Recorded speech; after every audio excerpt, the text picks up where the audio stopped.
gentlemen, boys and girls, die-in time is here. That's right, it's Friday the 13th, the final chapter on Kill by Kill. Greetings and salutations, Internet. This is Patrick Hamilton, reaching out to you from Camp Crystal Lake, well, as close to it as we can possibly get. Hey, guess what? It's raining. It's the perfect mood to talk about the final chapter of Friday the 13th. And just to review for those who might be joining us for the first time, we explore the least discussed component of any horror film, the characters. We're going to unpack all the gory details of every hack, slash, and decapitation in the hopes that a character's untimely end is just the beginning of the jokes we can make about them. And I always wander through the moral morass of this horror franchise with one person who has a clarity of vision to know how to get to the other end, and that is the one, the only, Gina Radcliffe. How you doing, Gina? I'm good, Patrick. Do you have your slicker? Do you have your rain boots? Are we ready to traverse through this muddy forest together? Yeah, I might go slicker. Sure, why not? Clear slicker, because nothing's sexier than clear slicker. And hey, we even have a special guest this week, Gina, from the Stage of Fools podcast, which follows ever so closely the e-scripted series The Royals, which returns this very month in December.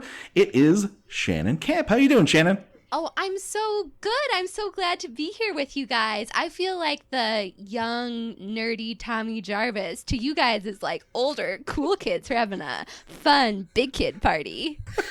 Thank you for that. I have never had a younger person tell me that I was the cool person they wanted to hang out with.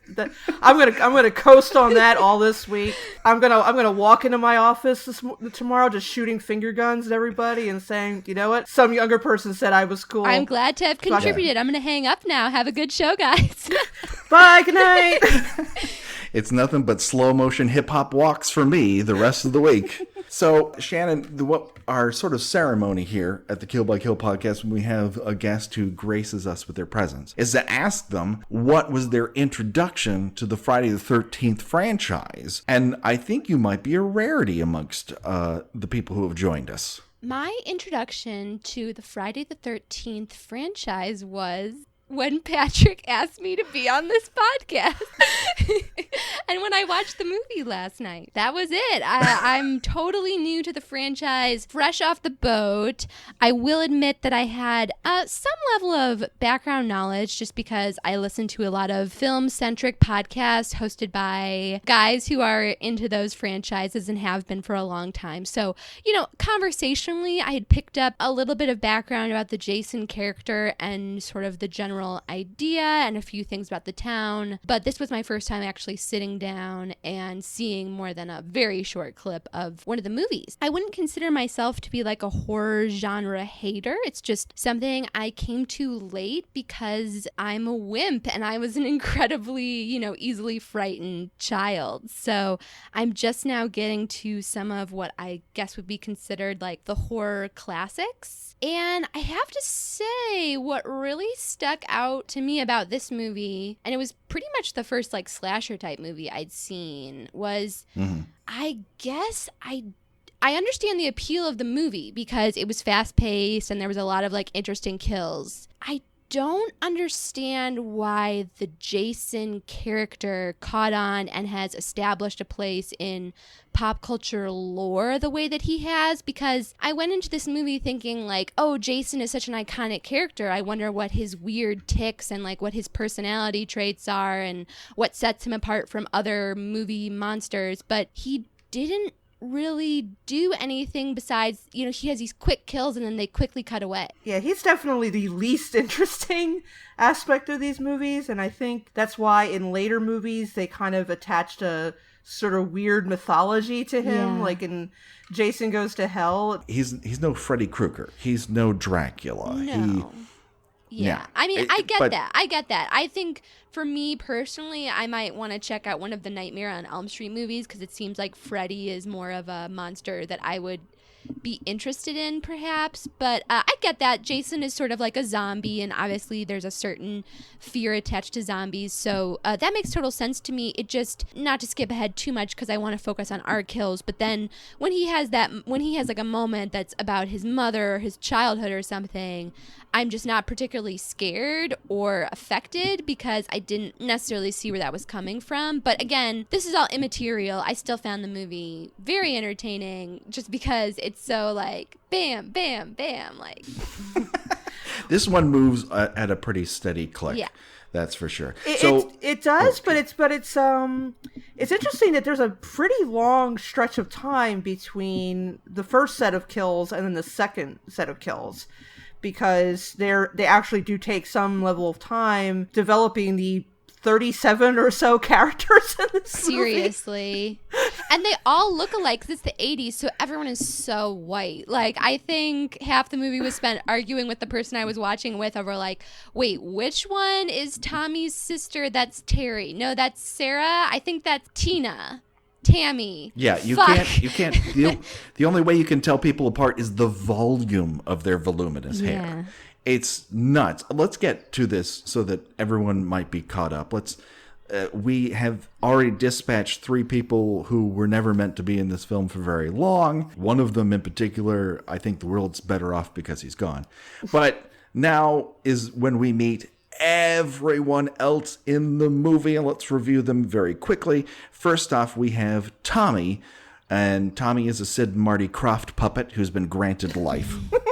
Next, we have Tommy's sister, Trish, whose hair is bouncy and full of life, unlike her performance. And then there's Tommy and Trish's mom, who's named Mrs. Jarvis. She's not given a first name. Yeah, you want to know how bad sexism was in the 1980s?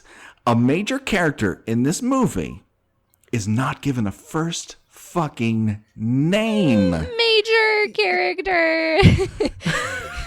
Well, I mean, the interesting thing that could be said about Mrs. Jarvis is that she has settled down in a new life post-divorce with her children, a mere mile or so from where a gruesome mass murder took place. And as best as I can recall, it's never mentioned. They don't. She reads a newspaper about it. Yeah, she just. It's on the front page of the newspaper. She seems fairly unruffled by this. It just seems like one day after the other is another massacre, because let's keep this in mind. This chronologically in the insane sort of timeline of this movie takes place only a day or so after the events of part 3, which takes place only a day or so after the events of part 2, which at least took place 5 years after part 1. So yeah, there's been around 30 plus bodies that have shown up in this little town that you just like, well, I've separated from my husband, I need to find myself. Where have there been a lot of murders? Let's head there. Is it isolated? I'd like to find an isolated place that's seen a lot of murder lately. With her son, who is obsessed with horror movies and horror movie imagery.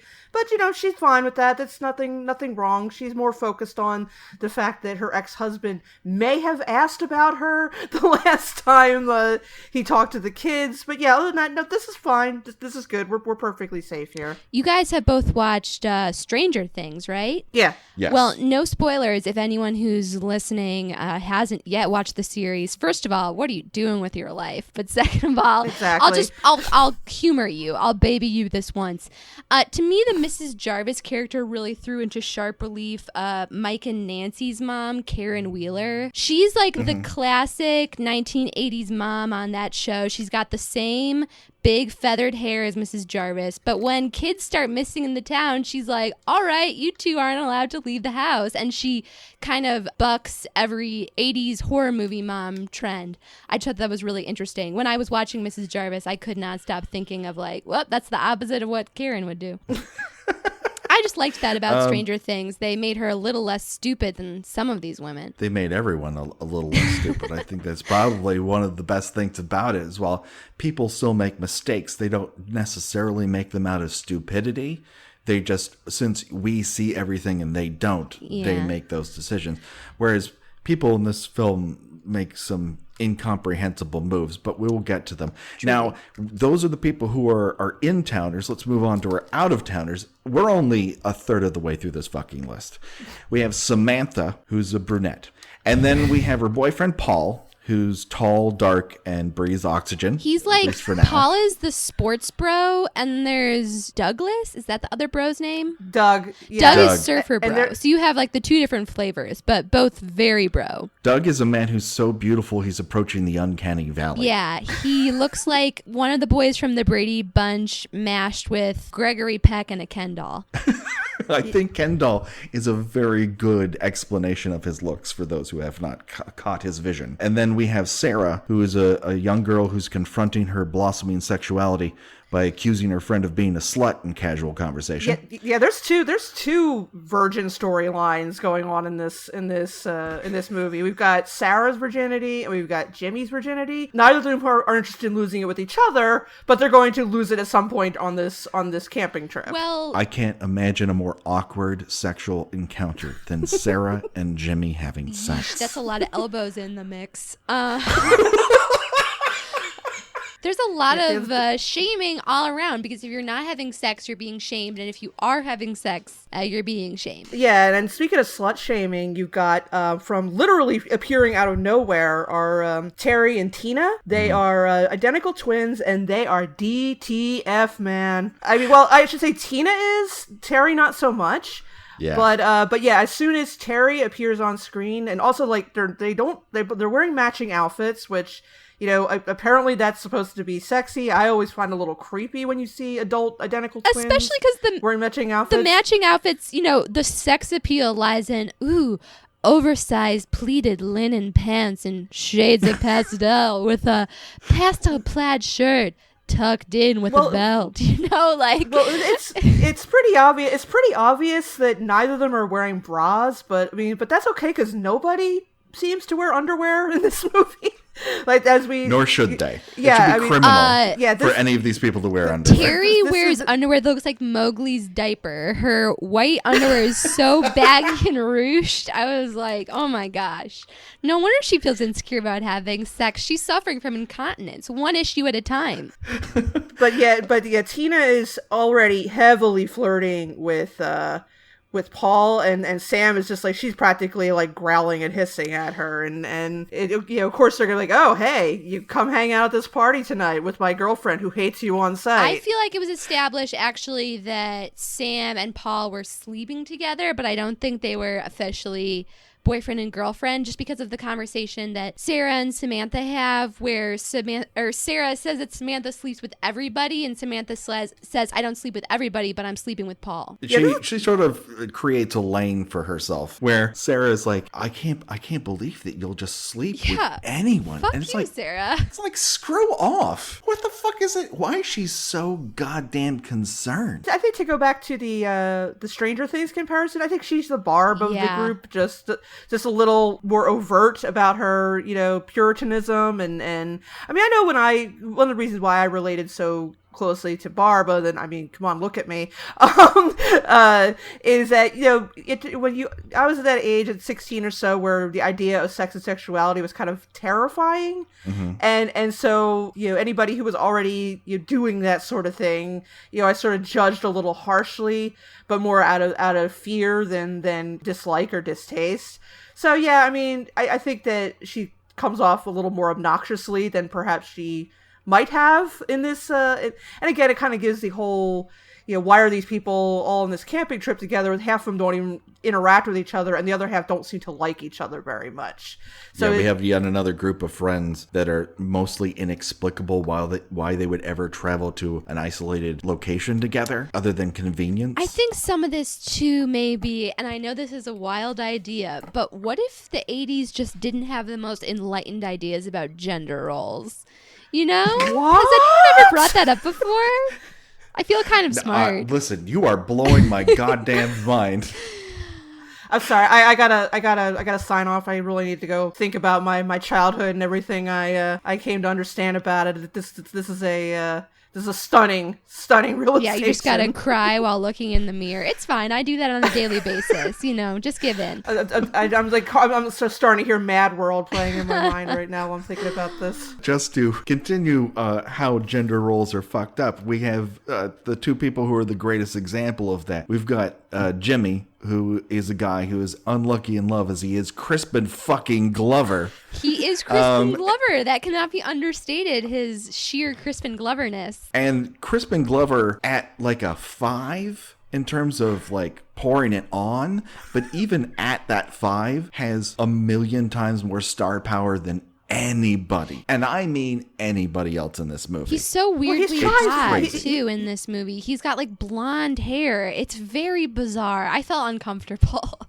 He's trying so hard to act like a normal teenage guy. God bless him. He's trying so hard, and it just does not come off well at all. And I actually wrote a review for my blog in which he probably a year or so before this was in a pilot called The Best of Times, in which, again, he was just supposed to play a normal high school student, and he basically just acts like an alien wearing human skin. It is so unconvincing, and the quirks are they're coming out of his pores. I rewatched his death scene tonight, and the way he talks and like he'll talk and his mouth will be hanging open after he talks, and it's just a weird tick, and he couldn't rein that in, and it's amazing to watch him try to play normal, and it just doesn't work. It's almost impossible to focus on anyone else anytime he's in a scene, which I guess is the mark of a true star. I mean, I'm not dissing him. It's just it's funny. His sort of partner in crime, and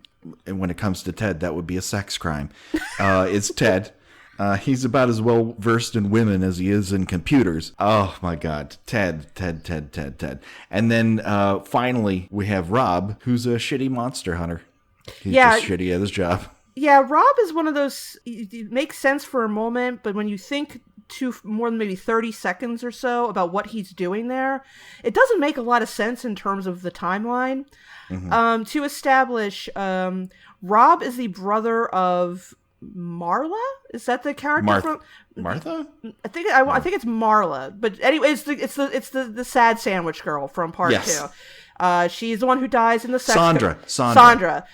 She is the one who dies in the sex kebab. Rob is her brother who comes to Crystal Lake to avenge her death. Now, if you go by the timeline of the movie, this was all just discovered yesterday. Less than a week ago. So Sandra has been identified. It's been established that it was Jason Voorhees who killed her, and it has already been established that Jason has since escaped. And then Rob somehow manages to get there instantly and knows exactly where to go to try to track him down. Not very efficiently, but... He knows Jason's hunting patterns because he asks, hey, are there any groups of kids who are up here to party? How would you know that's a pattern? That was an incident in the previous movie, but that only happened 3 days ago. Everything up until this point has occurred at a summer camp, which he is not anywhere near. How many sides of this fucking lake are there? Yeah, and it sort of suggests that he knew that Jason was going to go back to the exact place that he went before. And it just doesn't make a lot of sense. And his character is probably the most useless character in the movie, and yet he lasts almost the longest, which is strange. He also withstands, I mean, not to scoop your show, he withstands a lot of punishment. Oh, and yeah. And he has physical punishment. And he has a classic dying line too, so. Yeah. It's this film is full of good stuff. It really is. But yeah, now that we've got, all 950 characters. All right, let's get into Samantha in and of herself. Let's circle back into her conversation in the bathroom. Samantha says that she gained her reputation in 6th grade.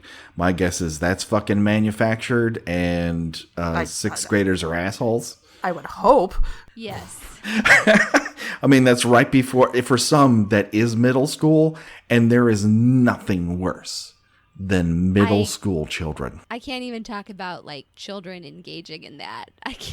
I will not. I hope it's a rumor, but you never know. Yeah. Well, when it comes to that age, like the rumor that you're somehow promiscuous can be anything from liking a boy to acknowledging boy's existence. So who even fucking knows? Or just developing breasts. Yeah. That's a real slight against a person's moral code for reasons I can't even begin to understand. But yes, that strangely strikes home, and I'm ashamed to admit that. Yeah. Samantha is in a relationship-ish sort of thing with Paul. And so here's where I'm going to ask for your advice, Gina and Shannon. Have you ever been involved with someone who habitually wears a hat? That was not the question I thought you were going to ask. Woo! Wipes beads of sweat off forehead. Okay, no, but something even potentially worse. I had a boyfriend who shall remain unnamed who had a vest that he was just like super into. He thought he looked so cool in his vest, and he would wear it like every time we went out. Oh. It was a lot to handle. Yeah, no, I've never dated a hat guy. I did date a guy who was very proud of the free t-shirt he got from sending in 25 Hershey coupons, and it was just like the Hershey bar logo, and every time I saw him he wore this fucking t-shirt. This was just his free t-shirt. He was incredibly proud of this. I guess it showed a certain affinity for thriftiness on his part, or nothing sexier. or just a great love of Hershey bars. So right, that's a top 10 sexy level there. I appreciate a corporate chocolate product. Yeah. Oh my God, that fucking hat. I can't even begin, because this is where I get a little bit of a flashback. This is an admittance of my stupidity as a teenager. At one point, I received a free Domino's Pizza painter's hat and proceeded to wear it the entire summer. And I look back at this and think, why was I so stupid? And then I remember, I'm just as stupid now. I just have a wife who would tell me to knock that the fuck off. Yeah, I'll go on record as saying dudes love free shit, even if it's branded. Like, I see guys carrying around, Budweiser backpacks, and my dad owns a bar, so he gets all sorts of free stuff. And, that's his wardrobe now, his t-shirts that he got for free. He loves it. He's living his dreams. He might be living my dream. I don't want to make maybe not generalization about men in general, but I'll say dads. Dads love free stuff. Well, the funny thing is that like later in this awkward party that we're gonna get to, Jimmy starts wearing the hat in I feel it's a sort of a look at me, I'm the captain now kind of gesture. He also skews it to the side and imitates the Three Stooges, and still a woman kisses him. And I find that might as well be science fiction. A spaceship might as well land in this movie at that point.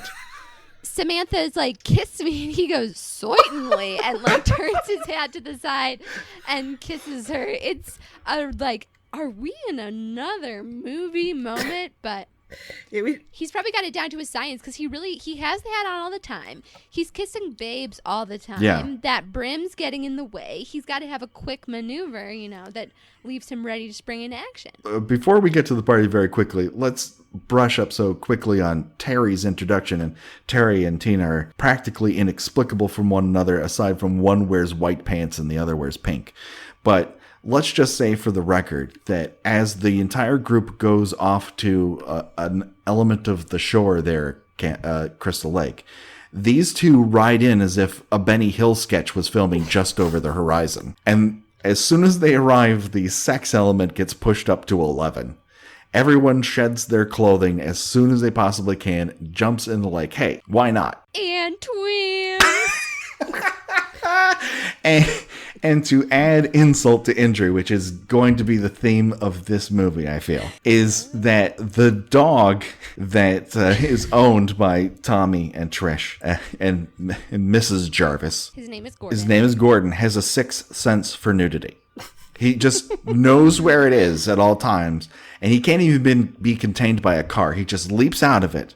And at some point later in the discussion about this, Tommy seeing people in the nude, he says, well, that was some pack of patootsies.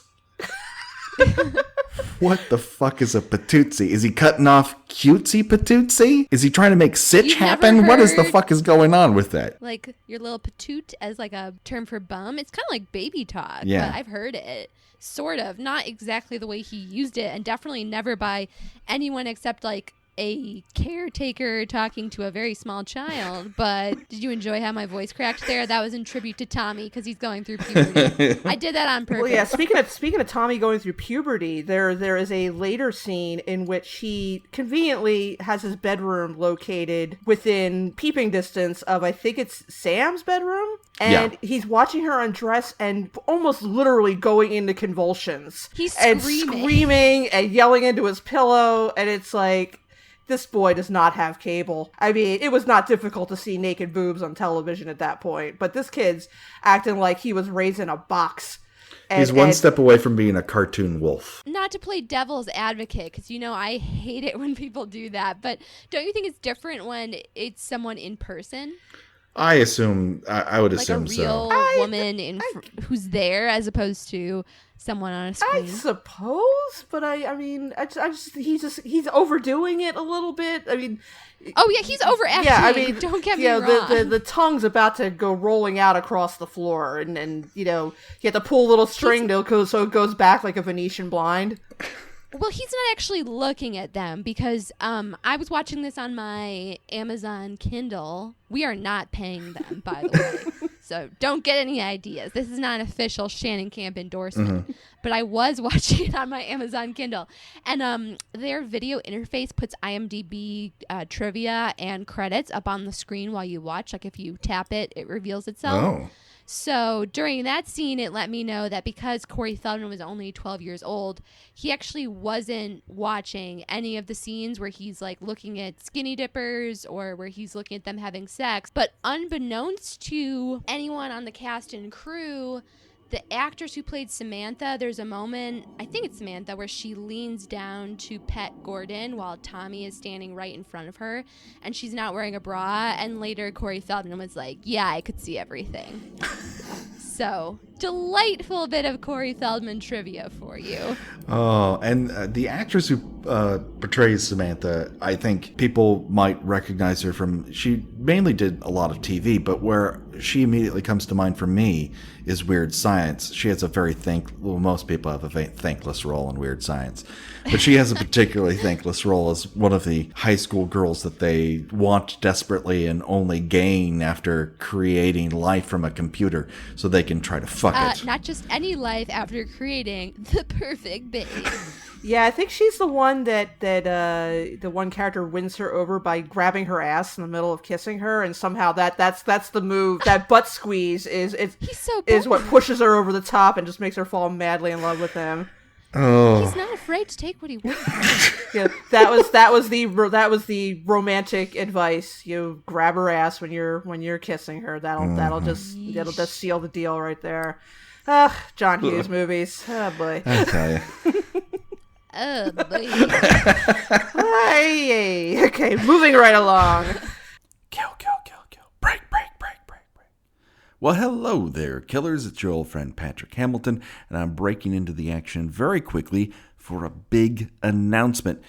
I am proud to say that we have joined the Ear Trumpet Audio family of podcasts, and they bring you some of the great shows that you've heard us talk about as guest appearances on this very show, whether it's Lifemark or the Songs That Saved Your Life. They also have great shows like Pet Cinematary and Ladies Who Library, Taxes and Tater Tots.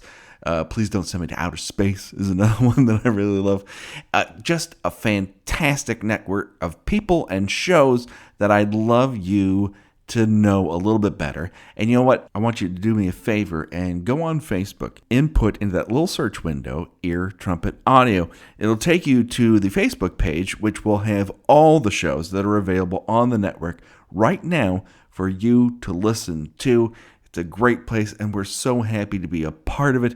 Thank you to everyone at Ear Trumpet Audio for bringing us into the fold. And now, ladies and gentlemen, back to the action. Kill, kill, kill, kill. Break, break, break, break. Let's shuffle off to Buffalo, and I guess we kind of have to get to... Listen, we could talk about Samantha's motivations all day long, but to be honest with you, she's not around for very much longer, and her and Paul are sort of tied in terms of how they die and what leads up to it, which is, all right, I'll just say this out loud, and you guys tell me if I'm wrong. Are Terry and Tina actually in a different movie where a pair of British twins seduce people and kill them after the fact, and they're only cut off from that plot by Jason Voorhees? What makes you say British? They're British. They did a good American accent. I wouldn't have known. Yeah, they come. I've seen them, I guess, after the fact more times than in this particular movie. So they always read British to me.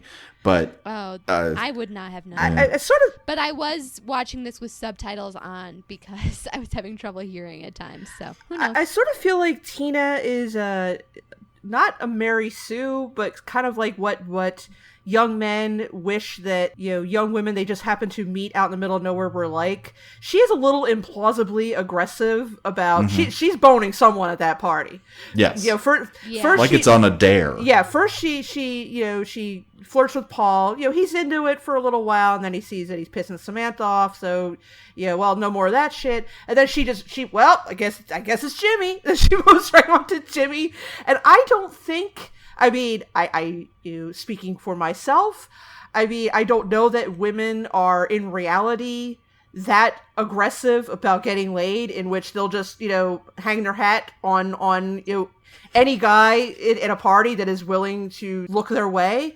And I sort of feel like the movie kind of wants to hint that this is a pattern of behavior for her, because Terry is, looking a little annoyed, a little concerned, and then later she, outright gets sent on her way by her own sister, because her sister, she's got to have it, But Terry also encourages her at first with sign language. Walk over to the next one and see if his penis is available. Yeah, which makes me feel like this is some sort of achievement she needs to unlock in order to move on in life. Yeah, initially it seems like a weird little game they're playing. And then when it actually, pans out into, oh hey, she's actually gonna go have sex with somebody, then Terry's like, well, time to go home. It's like competitive cock blocking or something. And they're like, you get them right up until the point you're going to have sex. Then I'm going to sweep in and we'll go home and laugh all the way. Which, if that's their game, that's their biz. Cock blocking. You drag it out for as long as possible, so it's more sensual. Yeah, I feel like that, if it had gone on any longer, like if Tina had actually left, it would have been like, well, you weren't supposed to actually have sex with them. We were just supposed to see if you could. So there's this odd sort of trying to win over Paul by dancing to weird ass fucking music, and they're all doing this super formal slow dance. Yeah, it's like my hand goes in your hand and my hand goes on your shoulder, and then you put your hand on my. And it's let's do a box step. It's not like party slow dance. Well, eventually, at one point, Tina and Paul are doing, like proper embracing slow dancing, but Jimmy is basically waltzing. Yeah, and they're playing He's keeping like this weird... Jesus in between there. Yeah, and they're playing this weird, like, 1940s grandma music, which is, it's a party even though it has about 9 people. And it's a makeout party, which is a little weird because, like, Doug and Paul and all them are, like, 27, 28. They're a little old to just be hanging out with their friends, just kind of, making out and pawing at each other and, having a little weird relationship drama going on. The whole tone of it is very weird and uncomfortable, and I don't imagine it was intentional, but if they really wanted a realistic party, they got it. Because, it's very disappointing, like most parties. Yeah, it's 9, 10, a dozen people, mostly sitting around, waiting for, the couple who is clearly into each other, just, go upstairs and pretend nobody knows what they're going to be doing. Yeah, I had a lot of secondhand social anxiety during this part of the movie. Oh, yeah, yeah. Yeah, awkward in almost every sense of the word. Just using competitive beer slamming as a way to seduce people, which maybe that's just me. I don't find that sexy. That weird ass pop metal song that they play, which is called Love Is a Lie by the band Lion. Nowhere, not tonight. I mean, the lyrics to this fucking thing are insane. Very, very, very quickly. Light is on your side. Now there's no place to hide. The fantasy inside to you is just another game. So basically, this is a big... this guy is saying, you just want to sleep with me and walk away. Is that a genre of hair metal that I am unaware of? I've never heard of this before. Well, the funny thing is, of course, as you probably know, the song that Crispin Glover dances... I put that in air quotes too. Is actually what he was dancing to was Back in Black, but of course they couldn't afford the musical rights to that. But I'm that trying makes so much more sense. I was trying to imagine Back in Black while the scene, and it still doesn't make any sense to me. Oh, I can imagine. You got to imagine on each of those like bum, bum, like he's like hitting every beat with his body, like emphasis. You can't see it, but I'm doing wild like Fosse arms and jazz hands right now. He dances like he's doing an interpretive modernist movement piece to Lucy's chocolate factory bit from I Love Lucy. He's just constantly assembling things, putting them in his mouth. It's too much. He's spitting them out. He's putting them back on the conveyor belt. Oh my God. Now here's a question. Now Shannon, you probably have, if you're not a horror movie fan, you've probably not seen this movie. So Patrick, I pose the question to you. Yes. What is the better early horror movie dance scene? Crispin Glover in this, or Ed Harris in Creepshow? Oh.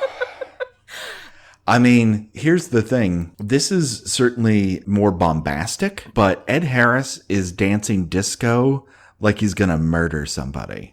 And it's such an odd. It has no place in the movie at all. My God! It's just this very random scene where him and his girlfriend is boogieing in this old house. Let's celebrate our dead father by getting down. Oh my God! Yeah. Even without having seen that movie, Patrick, you said Ed Harris is dancing like he's gonna murder somebody. Mm-hmm. You can insert any verb in there and it's true. Ed Harris is smiling like he's gonna murder somebody. Ed Harris is stirring pasta like he's gonna murder somebody. Ed Harris is petting a dog like he's gonna murder somebody. Mm-hmm. I'm terrified of him, especially on Westworld lately. I mean, yeah, everything he does has an air of menace. Yeah, I think we should put both clips up on the Facebook page and let the people decide, because it's just they're both delightful scenes to watch and so out of character for both of these actors. But yeah, getting back to this party, I don't know. This felt very George McFly to me. This felt pretty on brand for old Crispin. For Ed Harris, I completely agree with you. For Crispin Glover, I'm not so sure. This is out of character. They said in the IMDb trivia, which I know a lot of times IMDb trivia isn't necessarily 100% like ironclad true, but they said that was like how Crispin Glover was known for like dancing in real life. It was already kind of an inside joke with people who knew him, and so he chose to put it into the movie, but it was his idea, not like the filmmakers. There's nothing inside about that joke. my favorite part more than the dancing is right beforehand. He goes up to Tina and he says, "Do you want to dance?" And she's like to this, and he's like, he takes this weird pause, and he's like, "It's good." And it's like and then he just starts jerking around in front of her. Like, how is she supposed to participate in that without getting whacked in the face? I just love the "it's good." It's such a weird delivery of how he says it. And I just love it so much. It's fascinating. You can't take your eyes off it. Okay. We're running. Yeah, we gotta get to for a show about killing people. We haven't talked about it at all. So let's go through this very quickly, because while they're stiff and sudden, they're worth noting. Samantha swims out to a raft in the middle of the fucking night after getting fed up with Paul, strips nude, and then climbs out of a lake into an exposed raft, which could be filled with chiggers. I'm like, cringing at just getting nude in this raft that's just been floating for God knows how long in the middle of this lake. Yeah. Even more than that, it's a very inflated raft. Like, it stands to reason that the sides of it are, even though they're filled with air, they're hard to a certain extent. So you see her clambering up on there. First thing, smashes her boobs right on the side, then swings her leg over, and all I can think about is, hurting herself between her legs. It looked very painful and uncomfortable to me. Yeah, so what we get here is basically the reversed cowgirl of the sad sandwich, where she's sort of face down, propped up on this raft so that the gag works, so you can have that arrow through the neck. And Jason just swims like a fucking submarine somehow out there. And the actress makes the puzzling artistic decision to kind of make this Jerry Lewis, "Hey lady" face when he initially stabs her. That's incredible. Her death face is amazing. Just to be clear, he stabs her up from underneath through the raft, right, through the belly, and then through the back. In sort of But they cut away so fast. It's like stab and then gone. Yeah, there's a lot of MPAA problems with this movie, so that's why it's so jarring. I was expecting this movie to be super gory, but they showed a lot of nudity, but the gore and blood, I was like, oh, I'm not scared at all. And I'm someone who gets scared pretty easily, but every kill they would cut away like instantaneously. So yeah, she gets it up through the chesticle areas, we're usually calling it, because we don't know if it's the stomach or the chest, right up through her spine. But at least this time, it makes sense that he can get a knife all the way through her, unlike Mrs. Voorhees in the first movie, who manages to get a arrow through a bed, the bed springs, the spine, and someone's neck with just 10 inches to move. Yeah, here he just seems to exhibit some sort of X-ray vision and unworldly arm strength. But is he standing? Is he a strong swimmer? No, he's not a strong swimmer. Why is he in the middle of a lake? He supposedly died this way, and all of a sudden he's fucking Mark Spitz in a hockey mask? Get the fuck out of here. And then now, Samantha. Paul eventually goes out there, takes off his shoes after he's already walked through the fucking mud like an asshole. And his shorts are so short. Oh my God. They leave...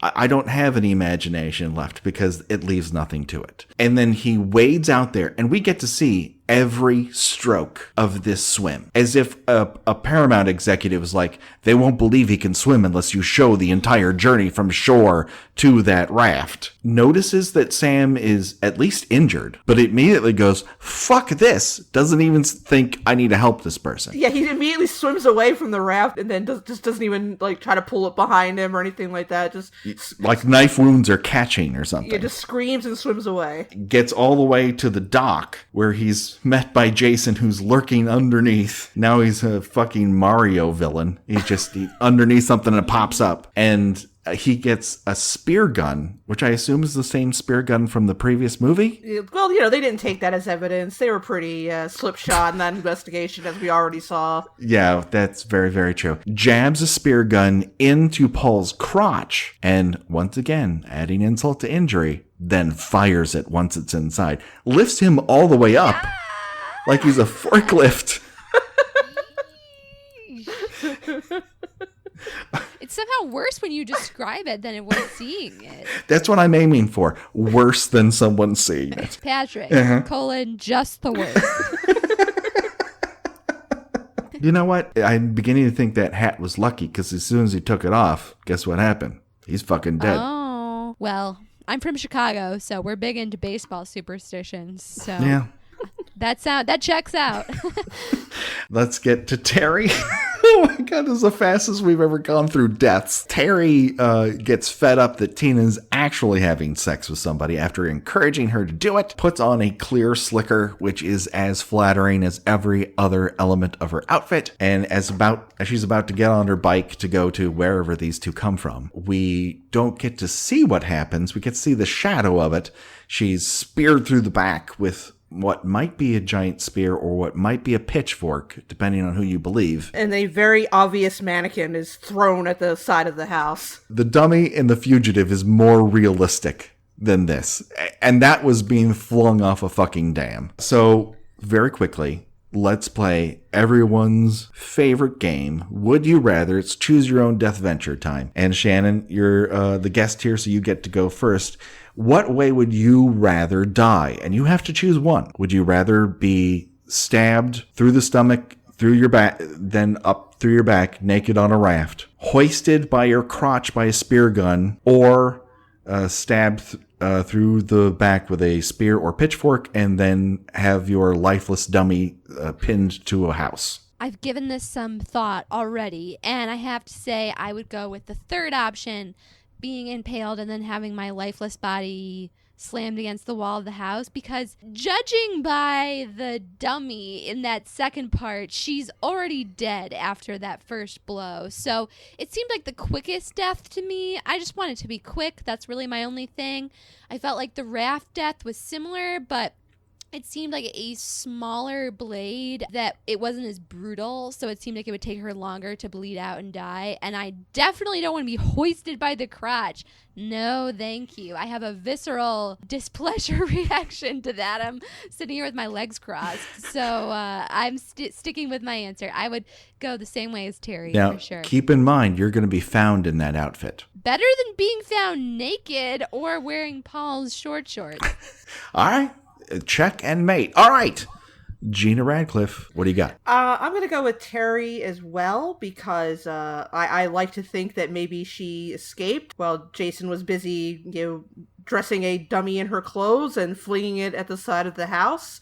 I mean, I have no proof that she actually was killed. Oh, that she does actually show up later, but I'm going to pretend that she scooted off on her little bicycle and has lived on to maybe start a pottery shop somewhere in the Cape May area of New Jersey, and thinks fondly of her sister, who was thrown out of a window at some point from time to time. But yeah, so I'm gonna go with Terry. Okay, maybe she owns a candle shop in Ojai, that sort of life. Yeah, I think so. Crystal shop in Sedona, something like that. Very good. All right. Well, this is tough for me, but honestly, guys, I'm going with Samantha, and let me tell you why. The actress who... You're proud of your body? I'm proud of my body. I have no problem showing it. God gave it to me. It is my duty to present it to mere mortals in the hopes that they might achieve it. B, the actress who performed that particular role caught hypothermia from that particular endeavor because they filmed it in October or January. No one can quite tell, but it was cold as fuck up above Santa Barbara. And she was freezing to death the entire time that happened.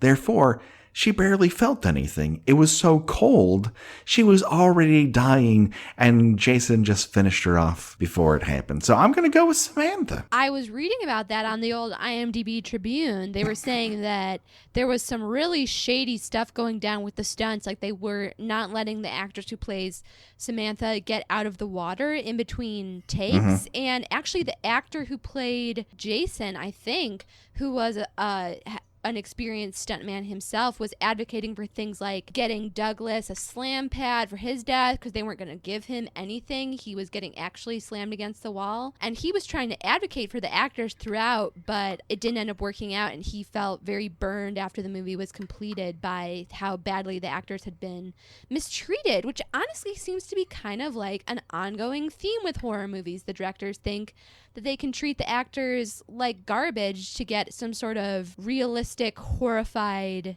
expression from them. And as an actor myself, it's really uncool because these people are, professionals trying to do their jobs. And it's sad that they get subjected to that sort of mistreatment. Not to be too serious on a comedy podcast, but I feel like I have to throw that out there. It's like, it is a big deal when stuff like that happens. Yeah, I mean, I'd say you could blame that on William Friedkin and all the bullshit he pulled on the actors in The Exorcist. And I think that because the final results, for lack of a better phrase, looked really good, then and then more or less Kubrick with The Shining, they firing guns off. Yeah, they figured a lot of horror directors, Hitchcock, figured, well, let's the actors will be so happy with the end result. Let's just put them through the ringer for the best possible effect here. And so that brings us to the end of yet another Kill by Kill. Sadly, hey Shannon, where can people find you to hear your voice more often?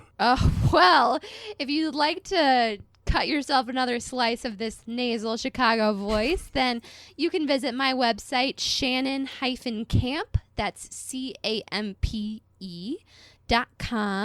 And not only do I have a directory of all my podcast guest appearances and a link to the site for Stage of Fools, my podcast with my co-host Zach Powers, I also have info about all the acting and writing endeavors that I'm working on up on the same site. So check it out. Excellent. Hey, Gina, where can people find you on the internet? I write about 70s and 80s television that no one else but me has ever thought about in a very long time at tuneintonight.wordpress.com. Excellent. Hey, folks, do you want to reach out to us and tell us something? You know that you can. There's a couple ways to do it. You can reach out to us through our email account, killbykillpod@gmail.com, or on Twitter @killbykillpod. Please rate and review us on iTunes. I know that everyone asks, but it only really means something when you do it for our show. And that's just coming from my heart. And that's about it. Until next time, killers. For Shannon and Gina and myself, bye-bye. Bye. Bye.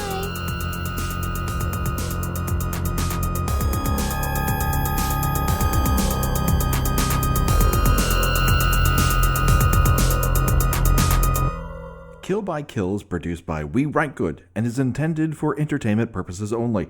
Friday the 13th is owned by Paramount Pictures. Jason is owned by New Line Cinema. No infringement is intended. Kill by Kill logo was designed by Josh Hollis. Visit him at joshhollis.com. The Kill by Kill theme was created exclusively for us by Revenge Body. Get the whole track and much, much more at revengebodymemphis.bandcamp.com today.